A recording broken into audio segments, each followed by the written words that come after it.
Buenas tardes, mucho gusto. Mi nombre es Eslenia Ortiz. Soy estudiante de Psicología de la Universidad Nacional Abierta de Distancia y esta es la conclusión del curso Ecología Humana. Mi tutora es la doctora Esperanza Izquierdo y esta es la fase final y la conclusión de todo el trabajo del semestre.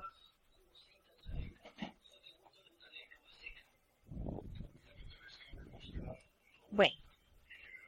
La ecología humana es la ciencia que estudia las relaciones entre los organismos vivos y el medio ambiente. Teniendo en cuenta la situación mundial, es fácil percatarse de que dichas relaciones están desequilibradas y que esto ha provocado grandes cambios en el medio ambiente, afectando a todos los seres vivos, incluso a los seres humanos. Por eso es tan importante entender estas problemáticas para asimismo proponer soluciones reales aplicables a largo plazo. Según lo anterior, no debemos olvidar que hay una interrelación de más de una docena de razones y de efectos secundarios inmediatos, y a su vez estos efectos generan más repercusiones en lo que se convierte en un círculo sin fin. Desde la ecología humana se propone considerar cada situación desde una óptica ecosistémica, ¿no?, atendiendo a la multiplicidad de elementos que interactúan entre sí. De acuerdo a esto, puede considerarse la existencia de un gran sistema ambiental conformado por otros sistemas menores. Entonces, estos sistemas menores serían el sistema individual y el sistema social, el sistema natural, los que entre ellos se encuentran en permanente interacción en un confluente temporoespacial, ¿no? Igual todo sucede en un mismo espacio y al mismo tiempo. Desde el sistema individual, cada sujeto realiza un recorte de la realidad ajustando a su sistema particular lo que percibe en su entorno e interactúa y actúa en función de sus percepciones, de sus sensaciones, de sus experiencias e informaciones que posee. En este sistema intervienen factores tales como factores congénitos y hereditarios, factores adquiridos, factores de disposición, factores actuales, factor temporal y el factor espacial. En el sistema social intervienen el factor poblacional, el factor político-administrativo, el factor infraestructural, el factor histórico, el factor económico, el factor temporal y el factor espacial. En el sistema natural interfieren los factores del clima, el relieve, la fauna, la flora, el factor físico-químico, el factor de panorama, el factor temporal y el factor espacial. Dentro de esta percepción de la interrelación de la trilogía sistémica hombre, sociedad, ambiente, encontramos de vital importancia la percepción, ¿no? Ya que en cada realidad del ser humano nos acompaña la percepción, la cual es la única realidad de la persona. ¿Por qué? Porque no es una realidad compartida. Cada persona, así estén pasando la misma cadena de eventos, cada persona tiene una percepción o una realidad diferente, así sea del mismo evento. Entonces, en el transcurso de la vida, los individuos aprenden a percibir más y más correctamente, especialmente cuando lo guía algún interés o cuando ha recibido una educación especial. Pero los mismos efectos del conocimiento y de la experiencia pueden producir una percepción selectiva y dirigir la atención hacia objetos y hechos sobre los cuales se ha adquirido un conocimiento especial. Es decir, pueden haber diferentes percepciones para un mismo fenómeno y esto a su vez puede generar conflictos para la resolución de los mismos, de los fenómenos. Esta situación puede dar como resultado errores de percepción que complican la interacción y potencian las diferencias que pueden resultar en una incapacidad de comunicación y una pérdida de control a la hora de resolver los fenómenos ambientales. Por esto, el papel de la educación es la información adecuada, la inculcación de valores, la concientización sobre un fenómeno en particular, en el que se esté trabajando la comunidad, es fundamental para desempeñarse y saber actuar frente a esta situación. Desde ese punto de vista, la perspectiva ecosistémica. Si un individuo está más informado, está más educado, más concientizado sobre determinado problema o determinado fenómeno ambiental, se va a ver más fortalecido y va a tener mayor comunicación, mayor interacción con otros individuos y a su vez tendrá mayores posibilidades de prever situaciones conflictivas a futuro. También tenemos un tema muy importante en la primera unidad y es la sociedad y el medio ambiente. En el mundo actual nos hemos modernizado de una manera alarmantemente rápida, por lo que es imperativo encontrar soluciones al agotamiento de materias primas. Por esto se crearon los procesos cerrados que buscan prevenir una crisis global por el agotamiento de reservas de materias primas. Desde el punto de vista científico, los procesos cerrados son absolutamente realizables, pero son más complicados que los que se utilizan hoy en día. Este tipo de proceso surge a raíz de la problemática ecológica de una alteración del equilibrio en la naturaleza, debido a la contaminación del medio ambiente a escala global. Por lo tanto, pues es preciso y imperativo encontrar las condiciones de equilibrio biológico en la naturaleza a fin de que ésta pueda desarrollarse de acuerdo a las demandas que plantea el ser humano. Es decir, es necesario tomar conciencia de que el desarrollo de la sociedad se encuentra en una estricta dependencia del mantenimiento del equilibrio de todo el sistema ecológico de vida en la Tierra. En la relación de la sociedad y el medio ambiente encontramos que tenemos un problema ambiental. Las relaciones entre el ser humano y la naturaleza son muy antiguas. Esta es una relación de interacción que pues constituye una condición indispensable para la existencia del ser humano. Esta relación que nosotros llevamos muchos siglos con la naturaleza ha pasado por dos etapas las más importantes. La primera etapa era que cuando estaba caracterizada por el dominio de la naturaleza sobre el ser humano, cuando el ser humano dependía totalmente de la naturaleza y de sus peligros y que vivíamos a merced, digámoslo así, de ella. La segunda etapa ya se caracteriza por todo lo contrario, es cuando el ser humano empieza a dominar sobre la naturaleza. Es en esta segunda etapa donde los impactos sobre el medio ambiente crecieron en intensidad y en volúmenes nunca antes vistos. Esta etapa más que todo corresponde con la modernidad y el desarrollo capitalista de producción. En los siglos XVIII y XIX se desarrolló en Europa y América del Norte la revolución industrial, donde se pasa del viejo mundo rural al de las ciudades tentaculares o las grandes ciudades como se le conoce hoy en día. Esto dio inicio a una nueva etapa de la relación entre el ser humano y la naturaleza. Y todos estos avances, por ejemplo en 1785 la primera máquina de vapor en Inglaterra y ya en 1815 ya sumaban varios miles de estas máquinas en las fábricas, lo que muestra el acelerado crecimiento en ese tipo de producción de tecnología. Gracias a estos cambios a su vez generaron muchas consecuencias, entre ellas pues creció en magnitud la capacidad humana para transformar la naturaleza como consecuencia de nuevas formas organizativas y del uso creciente de nuevas técnicas, pues de las técnicas que se disponían en ese entonces, conduciendo a un incremento a su vez en la demanda de los recursos naturales y el crecimiento de los desechos industriales, ¿no? Obviamente producían más, por lo tanto necesitaban más recursos naturales, por lo tanto a su vez y como consecuencia desechaban en gran magnitud, empezaron a desechar en gran magnitud desechos industriales. También, a causa de esto, se produjo un proceso creciente de sustitución de la energía somática, es decir, la energía natural, la que producía la naturaleza, por nuevas fuentes de origen fósil. Primero fue el carbón, más tarde el petróleo y el gas natural, que es el que usamos en la modernidad en estos tiempos. Estas fuentes se convirtieron en las fuentes principales de la producción industrial, así como en importantes factores de la creciente contaminación ambiental, ¿no? También esto causó que hubo un crecimiento demográfico aumentaba muy acelerado. La población mundial creció mucho, entonces esto también, afectó la naturaleza y fue consecuencia del rápido avance tecnológico que hubo en esa época.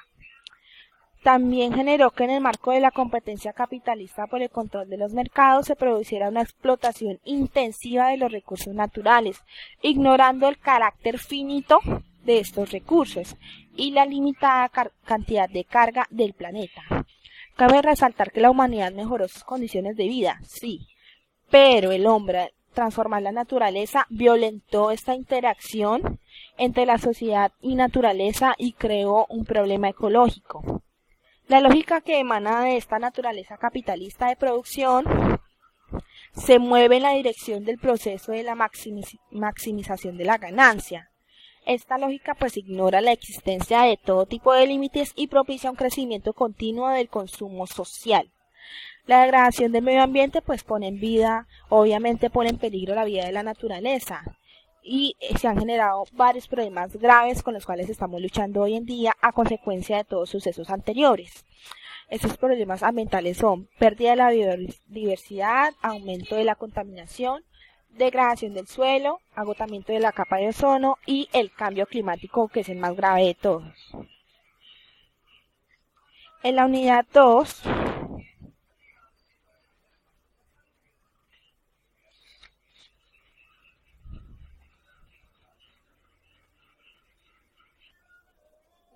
encontramos varios ejes temáticos, ¿no? El primero es las bases ambientales del comportamiento social. Bueno, para explicar esto debemos tener en cuenta que hay una relevancia del ambiente físico, ¿no? Todo comportamiento sucede en un espacio, en un lugar, un sitio, escenario o cualquier entorno físico. Y también debemos tener en cuenta que no nos comportamos de la misma manera en todos los entornos, ¿no? Nos comportamos diferentes según el lugar en donde estemos. Y a su vez que cualquier comportamiento conlleva a diferentes significados según el sitio en el que ocurre. También está el ambiente físico y otros factores básicos de la conducta social.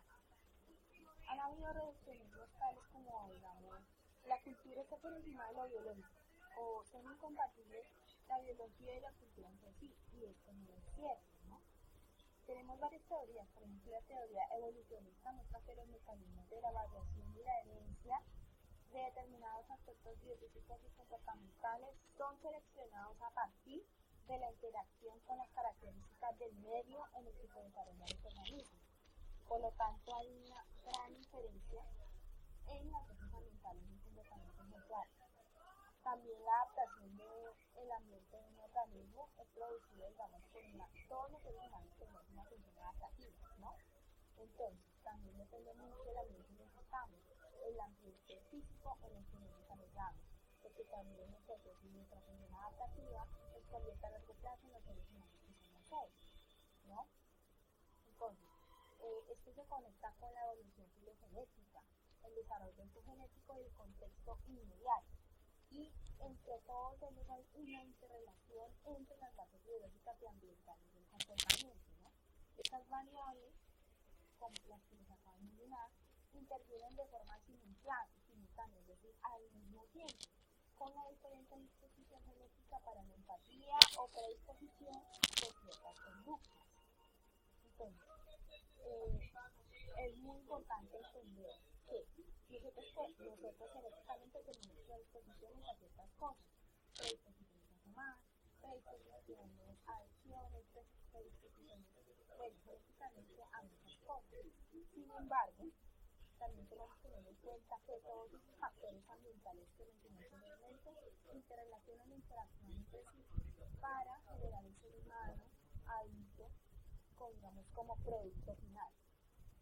Las bases biológicas no determinan totalmente al ser humano, sino la interrelación entre ambas cosas, entre las bases biológicas y el ambiente en el que se desarrolla.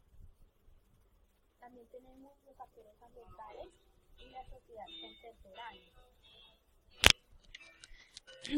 El ambiente físico genera oportunidades para determinados comportamientos, pero también se restringe, ¿sí?, o limita otros tantos. Tenemos varios tipos de entorno, ¿no? El primer entorno es nuestro cuerpo y su adaptación al entorno natural. También tenemos el entorno cultural y social, el entorno de tecnologías, ya con esta modernidad, y el ciberespacio, ¿no? que hoy en día está muy presente en casi todos los aspectos del ser humano. También tenemos el espacio vital. El problema elegido grupalmente desde la fase 1 fue la contaminación de la ciénaga de Palagua. La ciénaga de Palagua está ubicada en Puerto Boyacá, Boyacá, sobre la vertiente occidental de la cordillera oriental y hace parte de la cuenca del río Ermitaño, al tiempo que sostiene una estrecha relación con la serranía de las Quinchas, que es el último relicto de bosque tropical que subsiste en esta región de Colombia. Esta ciénaga es un humedal de zonas bajas que cuenta con una extensión en su espejo de agua de 195.8 hectáreas, del que dependen varias subcuencas hidrográficas compuestas principalmente por el caño Palagua. Su ubicación en el valle de la inundación del río Magdalena le permite ser un sistema regulador en sus crecientes y de los otros cuerpos de agua que la alimentan. Asimismo, es uno de los cuerpos de agua más importantes del Magdalena Medio, pues es una ciénaga primaria que nutre especies al río Magdalena y dentro de la ciénaga se encuentran sitios pantanosos y humedales que actúan como salacunas de varias especies, de esta región, y que también es abundante en vegetación acuática e islas, ya que en ella debemos tener en cuenta su vital importancia porque en ella habitan una gran cantidad de insectos, reptiles, anfibios, mamíferos de tamaños pequeños y unas 160 especies de aves. A pesar de este obvio valor y su objeto de conservación, a la ciénaga de Palagua la amenazan varios fenómenos como la deforestación, la erosión, el cambio climático, que se ven reflejados en problemas como la colmatación, la sedimentación y, la más grave de todas, es la disminución del espejo de agua. A esto se suman otros conflictos asociados como es la desecación, la contaminación causada por el mal manejo de las basuras y los pasivos ambientales generados por la industria petrolera, la actividad pecuaria, especialmente por el aporte de las grandes haciendas y la falta de sistemas de tratamiento de aguas residuales. La contaminación de la ciénaga empezó en los años 30, cuando la Texas Petroleum Company empezó a realizar las primeras exploraciones petroleras en el Valle del Magdalena Medio, desarrollando así uno de los proyectos petroleros más importantes para Colombia en esa época, ¿no? La armonía con la exploración petrolera duró hasta que el campo fue devuelto por la Texas Petroleum Company o Texaco a Ecopetrol y este lo entregó a su actual operador, Ismocol, Unión IJP, Ismocol Yoshi y Parco, y a la empresa Manzaroar Energy. Con esto iniciaron los problemas, pues fue cuando los propietarios de las fincas y los moradores de la ciénaga y ambientalistas empezaron a denunciar malos manejos ambientales. Esto no quiere decir que con estas compañías nuevas, lo que son IJP, la Unión Temporal y Manzaroar Energy fueran los que iniciarán la problemática. Al contrario, lo que pasa es que la Texaco o Texas Petroleum Company llevaba muchos años haciéndole daño a la ciénaga. Sin embargo, en esa época pues no había tanta interventoría de la población y era muy pocos la gente que de verdad que tenía el conocimiento y se daba cuenta del daño que le estaban haciendo a la ciénaga, ¿no? Pero entonces ya como estamos en otra época y pues con ayuda de la tecnología y entonces ya se hizo más visible la problemática de contaminación y de pérdida de cuerpo de agua de la ciénaga de Palagua, ¿no? Y pues actualmente los operadores de la ciénaga y los que deben, responder por esos daños son las empresas Manzaroar Energy y Unión Temporal IJP. Un informe de la Defensoría del Pueblo define 5 problemas de la ciénaga, ¿no? El tapón de la tarulla, la sedimentación de hidrocarburo en el fondo el tapón de la tarulla, que es una planta que ellos implantaron para que ésta limpiara los residuos del petróleo que habían en el cuerpo de agua. El problema, bueno, en sí la planta cumple su función de limpiar el espejo de agua. El problema es que la tarulla tiene un periodo de reproducción muy rápida, lo que hace que ésta se reproduzca de una manera muy rápidamente, y esta tapona el espejo de agua. Eso quiere decir que llena totalmente el cuerpo de agua. Cuando no es recolectada a tiempo, ¿sí? Usted puede observar la ciénaga llena de esta planta y no se observa ya el agua porque precisamente está llena de esa planta. Entonces, aunque cumple su función de limpiar, la tarulla debe ser removida por lo menos cada 3 meses para controlar su reproducción. Y eso también, digamos, que ha sido una falla a la hora de recuperar este espacio tan importante, ¿no? También encontramos la sedimentación de hidrocarburos en el fondo de la ciénaga, porque pues no es un secreto que en ella han habido varias fugas de crudo de petróleo, porque pues anteriormente, hasta el año 2017-2018, habían tubos que pasaban por debajo de la ciénaga que contenían crudo, y estos tubos, digamos, tenían fugas, y esto era lo que hacía que la ciénaga se contaminara. Estos tubos ya fueron removidos. Sin embargo, la contaminación que se generó persiste. En sí la ciénaga todavía tiene crudo y no ha sido limpiada en su totalidad. El crudo sigue ahí. Los vertimientos también, la ocupación de la ronda hidráulica, la contaminación de aguas subterráneas. Por vertimientos sí, filtraciones de origen industrial, ¿no? Es decir, las tuberías por las que pasa el crudo, como ya les venía diciendo, hay fugas y escapes que pues lastimosamente dan a parar a la ciénaga, y esta problemática lleva muchos años afectando no solo a la ciénaga, sino a la población que subsiste de la misma. Pues esta contaminación, aparte del daño ambiental, también ha generado problemas de salud entre los pobladores, pues por ejemplo los peces de la ciénaga ya no son consumibles, pero hay quienes en medio de la desigualdad social en la que viven, todavía consumen estos peces, generando problemas de salud. Al problema ambiental y su manejo se le suma una gran problemática social, y es que aparte de la contaminación de la ciénaga, se presenta una falta de oportunidades laborales en las personas cercanas a la misma y una poca inversión social, entre pues otros temas ya más allá. Esto ha ocasionado que las comunidades se movilicen ante estas empresas, ¿no?, en forma de protesta, exigiendo no solo el respeto de la ciénaga, sino también mejores condiciones sociales y de empleo para quienes son vecinos de los campos. Y pues casi siempre han obtenido como respuesta tanto de la Unión Temporal IJP como de Manzarroa la militarización de los campos con el escuadrón antidisturbios SMAT, lo que pues generalmente termina en enfrentamientos violentos.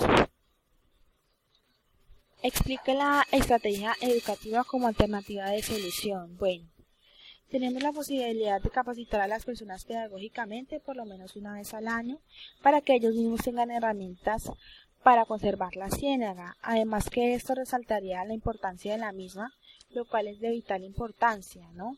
De esa forma la educación ambiental se vuelve más práctica y se puede consolidar a corto y largo plazo una educación ambiental para la restauración ecológica de la región. La restauración ecológica es una actividad de largo plazo y pues por lo tanto se debe garantizar la continuidad de estos proyectos, ¿no?, como la remoción de tarulla, ¿no? Obviamente las empresas implicadas hacen cierta parte, sin embargo, tengo conocimiento por el presidente de la Federación de Pescadores que aunque ellos ganaron un proceso judicial contra estas dos empresas, en los cuales el fallo implicaba que dictó ciertas medidas para la recuperación, lo cierto es que estas empresas no han cumplido este fallo en su totalidad, ¿no? Y solo, digamos, hacen por encima, pero en sí no eliminan la problemática que ya han generado, ¿no? Entonces, pues obviamente se debe garantizar la continuidad de proyectos con la gente local y pues con apoyo de organizaciones locales, municipales, departamentales y nacionales igual. Aunque la ciénaga se ubica acá, es un recurso natural que es de todos.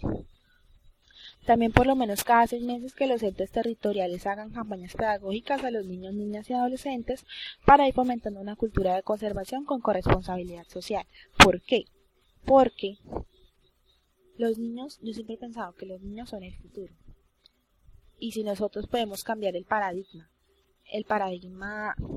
social, ¿no? El pensamiento colectivo de las personas de la región, iniciando por los niños, eso se va a ver reflejado a largo plazo. ¿Por qué? Porque vamos a crear líderes conscientes, líderes que sean conscientes de la importancia de los recursos naturales y que no cometan los mismos errores que han venido cometiendo las anteriores generaciones, ¿no? Que han ignorado literalmente esta problemática. Si nosotros creamos personitas conscientes, este efecto benefactorio se va a ver a largo plazo. También por lo menos cada 6 meses organizar conversatorios entre los entes municipales, las empresas implicadas y las comunidades para conocer las peticiones de la comunidad afectada y asimismo proponer soluciones. ¿Por qué? Porque aunque como ya haya dicho hay un fallo, sin embargo muchas personas siguen inconformes con las medidas que se están tomando, ¿no? Y pues esto no ayuda a la resolución de la problemática, sino al contrario, como explicaba en la unidad 1 de la percepción, ¿no? Entonces, los pobladores tienen una percepción, las empresas otras y los entes gubernamentales tienen otra. Entonces es importante conocer todos los puntos de vista para llegar a un consenso y para poder proponer soluciones que de verdad lleguen, digamos, a un buen término. 5 recomendaciones para el fomento de la conciencia ambiental, generación de la convivencia armónica. Bueno, primero la limpieza de la ciénaga del Palagua, la remoción de la tarulla para que el cuerpo de agua no se le acabe el oxígeno, ¿no? Y no haya una mortandad de peces. También un programa de ecoturismo con responsabilidad social. Hacer una ciénaga tiene un potencial de explotación, digamos, empresarial ecoturístico, ¿no? Pero pues obviamente eso implica una responsabilidad social. También concientización de parte de la comunidad acerca de la importancia de la conservación de la ciénaga y todo su ecosistema, ya que eso también, digamos, contribuyó muchísimo a esa problemática. ¿Por qué? Pues porque antes las personas no eran conscientes de todo lo que estaban causando y por eso mismo ignoraban el grave daño que se estaba haciendo, y esto a su vez permitió que, digamos, que las personas no se dieran cuenta, por lo tanto no denunciaban, y eso permitió que este daño se prolongara por tanto tiempo. También hacer esfuerzos en materia jurídica para poder proteger la ciénaga del Palagua de la contaminación y poderla declarar zona protegida. Por ejemplo, en la serranía de las Quintas que ya había mencionado, ya es un parque natural, por lo tanto es una zona protegida. Eso es lo que también debería, digamos, adelantar con la ciénaga del Palagua para darle más garantías legales, ¿no? La recolección de la tarulla, para que, como ya les había comentado, haya una correcta oxigenación de la ciénaga y no se presente más mortandad de peces que se ha visto en el pasado. 3 ideas concluyentes relacionadas con la aprendida en el curso. Bueno, es imperativo y urgente restaurar el equilibrio perdido en nuestra relación con la naturaleza, ¿no? Como veíamos en la unidad 1, digamos que los seres humanos hemos olvidado que nosotros dependemos totalmente de la naturaleza. Sin la naturaleza el ser humano también se extinguiría. Entonces, creemos que al hacer daño a la naturaleza no nos estamos afectando a nosotros mismos, y es todo lo contrario, ¿no? También debemos resolver estas problemáticas ambientales porque es responsabilidad de todos, claro que sí. Nosotros como especie, no individualmente, como especie. ¿Por qué? Pues porque como especie hemos roto el equilibrio natural del mundo, y esto también nos está afectando a todos, no solo a nosotros, también a las otras especies con las que compartimos la vida en este planeta. Las especies animales, las especies vegetales, todos se están viendo afectados. ¿Por qué? Por nosotros, por los efectos de los seres humanos. Y que existe una relación entre los factores socioambientales y el comportamiento humano. Claro que sí, existe una correlación y eso está muchísimo más que comprobado. No solo son los factores biológicos los que determinan el comportamiento, sino los factores socioambientales los que también contribuyen a el modelamiento del ser humano o del adulto final, digámoslo así. Bueno, muchísimas gracias por su prestada atención y que tengan un excelente día. Hasta luego.